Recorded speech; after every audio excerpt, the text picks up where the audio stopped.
Bonsoir à tous, bienvenue dans cette vidéo. Ce soir on va analyser 3 matchs, Monaco, Manchester City, Arsenal, Olympiakos et Union Saint-Gilloise contre Newcastle. Si vous êtes intéressé par le match de Barça contre le PSG, n'hésitez pas à jeter un coup d'œil sur ma chaîne, vous y verrez ce débrief là. En attendant, n'hésitez pas à liker, à vous abonner et à commenter, dites-moi ce que vous en avez pensé en commentaire. C'est bon pour le référencement pour moi et j'en ai absolument besoin parce que là je viens de commencer ma chaîne. Et il me faut absolument de la motivation pour continuer. C'est pas facile, donc n'hésitez pas à le faire. Et on commence, c'est parti. Monaco fait un braquage, le braquage du soir contre Manchester City. Malgré le fait que dans les statistiques, on voit que 71% de possession pour City, 18 tirs dont 6 cadrés, donc supérieur à Monaco, avec seulement 1,37 de XG. Et là, c'est Monaco qui est devant, 1,44, avec seulement 3 tirs cadrés et 8 tirs. Là, Monaco, ce soir, on a vu des gars qui sont pas venus seulement pour mettre un but. Ok, ils ont fait une défense à 5 avec la Salisu d'ailleurs et Kerrer et Vanderson qui s'est malheureusement blessé et Diatta sur l'autre côté. Ok, défense à 5, mais ils ont montré des choses offensivement au moment où ils devaient le faire et ils ont été réalistes. Ils ont planté les buts quand il fallait le faire en début de match. Juste après le premier but de City et en fin de match pour égaliser, pour que City n'ait pas le temps de revenir, de remettre des buts. Et voilà, honnêtement, Monaco se sont vraiment bien débrouillés. Parce qu'en face, il y avait une équipe de City, c'est plus la même équipe. Ils auraient pu gagner avec 4-1, 5-1, 6-1 peut-être. Et non, il n'y avait pas les mêmes intentions, il n'y avait pas la même rage, il n'y avait pas la même envie qu'on aurait pu le voir il y a 2 ans par exemple. Voilà, City c'est plus la même équipe et ça s'est vu ce soir. Alors évidemment, Haaland est stratosphérique, il touche 2 ballons, il marque son but, il touche 7 ballons, il marque le deuxième but, il est stratosphérique. En tout, je pense qu'il a touché une vingtaine de ballons. Je pense que c'est un de ceux qui a touché le moins de ballons. Voilà, 17 ballons touchés, le moins de ceux qui ont joué en tout 90 minutes. Impressionnant. C'est un tueur devant le but. C'est vraiment le gars, sûrement l'homme du match d'ailleurs. Parce que il est trop fort en fait. Il est trop fort. Et alors il y en a un autre qui a fait des différences sur son côté dans l'entrejeu. C'est Foden, qui revient à un bon niveau. Après une saison un peu compliquée l'année dernière. Et ben il retrouve un bon niveau. Et ça fait plaisir à voir. Et moi j'ai trouvé que Reinders aussi était intéressant. Il s'est procuré des occasions aussi, il a été dangereux. Mais ensuite à côté, malheureusement, ça manquait d'envie, ça manquait même d'efficacité devant le but. Il y a eu 2 transversales, une de Reinders, une de Foden. Et ça a un peu tout gâché malheureusement pour City. Foden, qui pas de problème pour passer Salisu et d'ailleurs, mais en face, quand il se retrouve face à Cohn, il touche la transversale. Reinders pareil, il fait une petite feinte, il se retrouve il arrive à passer d'ailleurs et Salisu est feinté et il perd un peu de temps. Il arrive à armer Reinders et tirer, mais ça touche aussi la transversale. Ça aurait dû faire un 4-5-0, 4-5-1 quand même, parce que le dernier but de Monaco, malheureusement, heureusement pour Monaco, ça arrive sur un coup franc qui est joué, d'ailleurs qui reprend la tête. Et je crois que c'est Nico Gonzalez qui met son pied, mais n'importe quoi. Pied super haut, penalty, transformé par d'ailleurs. Là, c'est vraiment un coup de chance pour Monaco qui réussit à égaliser. Et ouais, c'est top pour eux. C'est top pour eux qui viennent faire le braquage en rien. Et Thésée, super match. Il a été dangereux. Il a été très dangereux parce que dans les actions offensives de Monaco, on le voyait en fait, il était tout le temps là. Déjà parce que premier but, c'est Diatta là qui s'enfonce vers la surface adverse, côté gauche. Il se met près de la ligne de corner. Il passe en retrait et la personne sur Thésée qui a une demi-seconde ou une seconde pour armer. Il en profite, il arme, super frappe mais à toute vitesse. En lucarne, Donnarumma peut rien faire, il n'y a rien à dire. Thésée, magnifique but. La défense n'est pas montée sur lui, sur Thésée. Je pense qu'ils auraient pu faire mieux.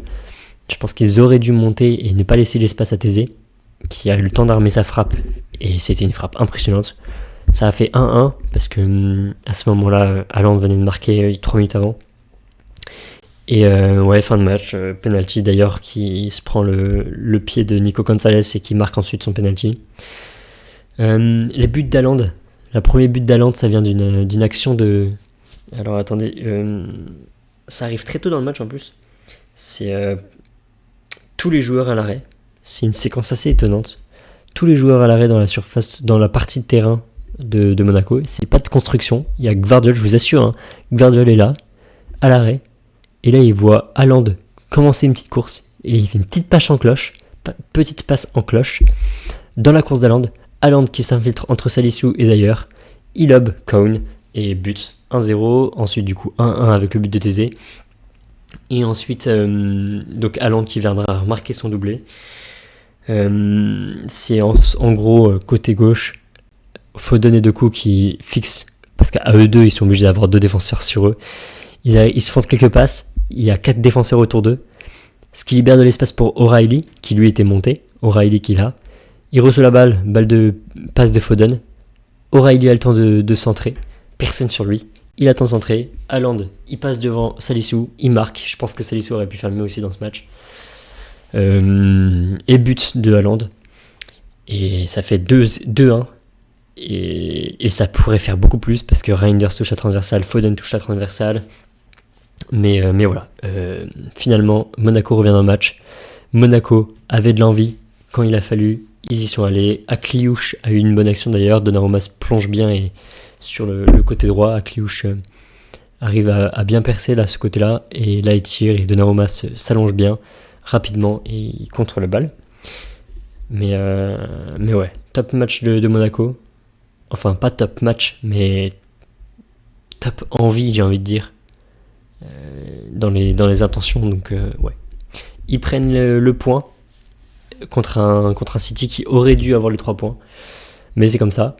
On passe à Arsenal Olympiakos, on va être un peu plus concis. Globalement, je pense qu'on peut dire un grand merci à Saka. Parce que la fin de match a été compliquée pour Arsenal dans les dernières minutes. L'Olympiakos a beaucoup poussé dans les dernières minutes. Et ouais, la défense a dû intervenir. Même si globalement Arsenal avait largement la possession, etc. Ouais, il a fallu un but de Saka dans les dernières minutes avec un top Odegaard qui fait des passes maintenant, maintenant non, mais qui retrouve un niveau assez bon par rapport à la dernière aussi, hein. Mais ouais, il était un peu moins bon la dernière, mais là il retrouve sa qualité de passe impressionnante, passe en profondeur, passe en lob, ses centres, etc. Ouais, il est trop fort. Il est super fort quand il est dans ce genre de match. Et là, pareil, le dernier but de Saka, ça vient de 1-2 de Saka sur Odegaard, qui la met en profondeur. Il vient la mettre en profondeur pour Saka qui s'est incrusté. Donc hop, Odegaard qui la remet en profondeur dans la course de Saka, qui vient finir entre les jambes du gardien. Ouais, ça passe entre les jambes du gardien, mais c'était tiré en force.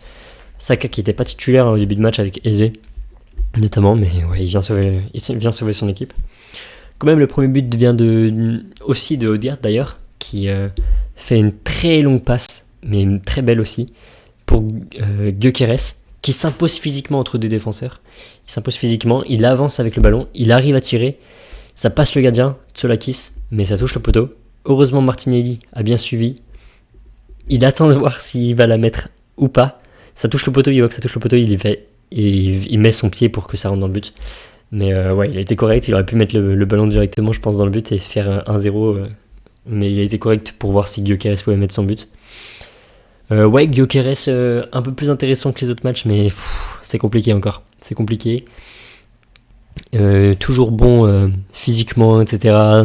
Et puis il décroche pas mal, mais ouais, il manque cette finition, il manque ce côté buteur, ce côté tueur. Donc ouais. J'ai bien aimé le match de Zubimendi. Donc ouais, même dans l'organisation ou dans la récupération, il était toujours intéressant. Et Trossard, beaucoup de déchets devant le but. Il a eu pas mal d'occasions devant le but, ce qu'il rate. C'est dommage pour Trossard parce que là il est titulaire, il faut qu'il prouve. Et il a pas réussi. Voilà, donc moi je dirais bien homme du match Odegaard, je suis d'accord. Et merci Saka d'avoir marqué parce que fin de match c'était chaud, il fallait concrétiser les actions. Et si on regarde les statistiques, il n'y a que 0,51, mais je pense que la plupart des tirs, en tout cas les plus grosses actions de l'Olympiakos arrivent en fin de match. Et 2,73, ils sous-performent leurs XG, les Gunners. Et ouais, ça, il faut concrétiser les buts. Hein. Il faut marquer les buts. On passe au dernier match, Union Saint-Gilloise, Newcastle. Et là, on a vu 2 pénaltys. Enfin, c'était une raclée. Hein. C'était 2 pénaltys transformés par Gordon. Un but de Barnes et un but de Voltema 2. Rapidement, le premier but, ça vient de Elanga, côté gauche, qui centre. Beaucoup d'actions venaient côté droit. J'ai dit côté gauche, mais Trippier et Elanga, très dangereux sur leur côté. Elanga, je trouve, même s'il n'a pas les stats de début de saison, mais je trouve que son début de saison est vraiment très bon, vraiment convaincant. Et ouais, j'aime bien son début de saison. Donc là, provoque côté droit, il passait à chaque fois, hein. Vraiment à chaque fois, il n'y avait aucune adversité. Il centre, ça revient sur Tonali qui tire, c'est dévié par Voltema 2, ça trompe le gardien, but 1-0. 1-0 pour Newcastle. Le deuxième but, ça va être un penalty. C'est Elanga, encore lui, qui s'infiltre côté gauche, côté droit encore une fois. Il passe son défenseur. Et là, il y a un autre défenseur qui le tacle. Elanga va plus vite. Le défenseur tacle le pied de Elanga. Il tombe, penalty. Gordon transforme. 2-0 à la mi-temps. Ils le font, j'ai trouvé, sans pousser. Ils n'ont pas vraiment poussé dans le match. Il y avait une bonne pression de Newcastle. Et globalement, dans le jeu, ils sont plutôt bons. J'ai bien aimé le premier mi-temps de Tonali. Et ouais, je pense qu'il peut mériter plus. Parce que Tonali, j'ai trouvé très important dans les récupérations. Moi, j'aime beaucoup ces postes-là de numéro 6 organisateur. Et ouais, je le trouve très très bon. Je pense que c'est un des meilleurs à son poste. Je pense très sous-côté Tonali. En tout cas, c'est un trio milieu de terrain impeccable. Vraiment très bon. Qui font leur match. Vraiment. Pop a eu un bel arrêt aussi à faire à un moment. Donc ouais, Pop en ce moment c'est pas mal, c'est plutôt bon. Et puis ensuite, deuxième période, donc penalty, c'est sur une main dans la surface, c'est Voltema 2 qui saute et il y a un défenseur qui essaie de le contrer. Ça touche sa main, Gordon transforme. Et ensuite, dernière action, ça revient de Gordon aussi. Dernier but. Gordon qui récupère le ballon après un corner, je crois. Et il lance quasiment en 2 touches, enfin très rapide, sur Barnes, qui en une touche transmet, donc Barnes qui venait de rentrer, hein. Il y avait Barnes et, alors attendez, j'ai oublié qui c'est l'autre, je crois que c'est Ozula, donc c'est Ozula et Barnes qui sont rentrés, donc Barnes, donc Gordon qui passe à Barnes, qui en une touche passe à Ozula, qui lui pareil retransmet à Barnes, qui continue sa course et qui va marquer. Alors il se retrouve un peu plus de ce côté-là et il marque très bien, belle finition. C'est cool pour Barnes qui n'a pas forcément les stats, mais pareil, très rapide et très intéressant dans le jeu. Et je trouve que les ailiers de Newcastle sont vraiment très bons. Gordon, Elanga, Barnes, c'est vraiment des joueurs peut-être sous-cotés cette équipe, même s'ils font pas un super début de saison en Première Ligue. Dans le jeu, ils sont vraiment très bons.